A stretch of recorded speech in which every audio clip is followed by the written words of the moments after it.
আসছে ঈদে বাংলাদেশের পাশাপাশি বিদেশেও মুক্তি পেতে চলেছে মেগাস্টার শাকিব খানের আপকামিং সিনেমা বরবাদ। এটা অবশ্যই শাকিব খান এবং বাংলা ইন্ডাস্ট্রির জন্য খুশির খবর। কিন্তু একটি বিষয়ে যদি নজর না রাখা যায়, একটি বিষয় যদি খেয়াল রাখা না যায়, তাহলে কিন্তু বড় ধরনের বিপর্যয়ের আশঙ্কা রয়েছে। আমাদের অতীত অভিজ্ঞতা সেটাই বলে, যদি এবার বরবাদ টিম একটু চালাক হতে না পারে তাহলে তাদের কপালে বড় ধরনের দুঃখ আছে। ঠিক কোন বিষয়ে তাদের আরেকটু চালাক হওয়া উচিত এবং কোন বিষয়গুলো মাথায় রেখে বিদেশে সিনেমাটা মুক্তি দেওয়া উচিত, এ বিষয়ে আলাপ করব আজকের এই ভিডিওতে। আপনাদের সাথে রয়েছি আমি ওয়াসিম। ভিউয়ার্স, এদিকে দেখুন একটি লাইক বাটন রয়েছে, একটি লাইক দিয়ে তারপর মনোযোগ সহকারে সম্পূর্ণ ভিডিওটি দেখতে থাকুন। এবার চলেন মূল বিষয়ে আলোচনা করা যাক।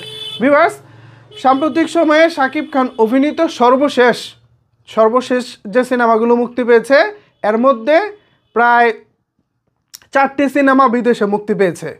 প্রিয়তমা, রাজকুমার, তুফান এবং দরদ। এই সিনেমাগুলোর মধ্যে একটি সিনেমা পাইরেসির কবলে পড়ে মুক্তির প্রথম দিনই অনলাইনে চলে এসেছে।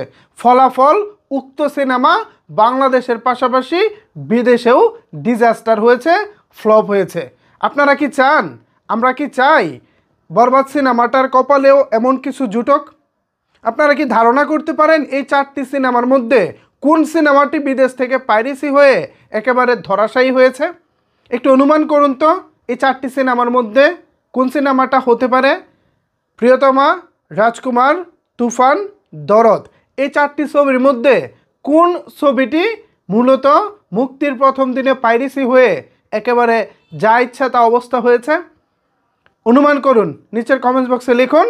আর যদি আপনারা বলতে না পারেন তাহলে আমি বলতেছি, সিনেমাটির নাম হচ্ছে দরদ। সিনেমাটি বাংলাদেশের পাশাপাশি বিদেশেও বেশ কিছু দেশে একই দিনে মুক্তি পেয়েছে। তার মধ্যে উল্লেখযোগ্য একটি দেশ ছিল মালদ্বীপ। প্রথমবারের মতো শাকিব খানের কোনো সিনেমা মালদ্বীপে মুক্তি পেয়েছিল। এটা নিয়ে আমাদের ভক্তদের বেশ উচ্ছ্বাস ছিল, অনেক বেশি আলোচনাও ছিল মার্কেটে যে বাংলাদেশি সিনেমা এখন মালদ্বীপেও মুক্তি পাচ্ছে। সেখানে অনেক বাংলাদেশি প্রবাসী রয়েছেন, ধারণা করা হচ্ছিল ছবিটা মালদ্বীপে বেশ ভালো ব্যবসা করবে, বাট সেরকমটা আসলে হয়নি। মুক্তির প্রথম দিনেই মালদ্বীপ থেকে মূলত দরদ পাইরেসি হয়েছিল। তো মালদ্বীপ থেকে দরদ পাইরেসি হওয়ার পর যেটা হয়েছে, বাংলাদেশে দরদ প্রথম দিন ব্যবসা করতে পারলেও পরের দিন থেকে দর্শক সংখ্যা হলে কমে গিয়েছিল, কারণ পাইরেসি। সো এই পাইরেসি হলে যেটা হয়, দর্শক আর হলে যেতে চায় না। ভাই, মাগ না পেলে কিংবা নেট থেকে যদি অল্প কিছু এমবি খরচ করে ছবি ডাউনলোড করা যায় তাহলে সিনেমা হলে কে যেতে চাইবে বলেন? ফলাফল, দরদ হয়েছে গত 2 বছরে শাকিব খানের সবচেয়ে ফ্লপ সিনেমা। তো এবার বরবাদ টিমকে কিন্তু এই ধরনের ভুল করা যাবে না।